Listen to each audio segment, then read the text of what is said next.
আমার দয়াল মাওলা রে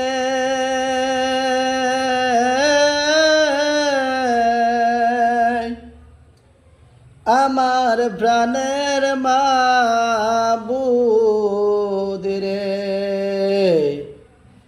কোথায় গেলে পাইব তোমার ঠিকানা তোমাকে পাইবার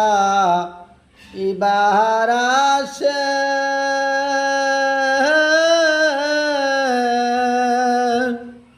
ঘুরি আমি দেশ বিদেশে ইজতেমারে ময়দানে করলাম ঠিকানা।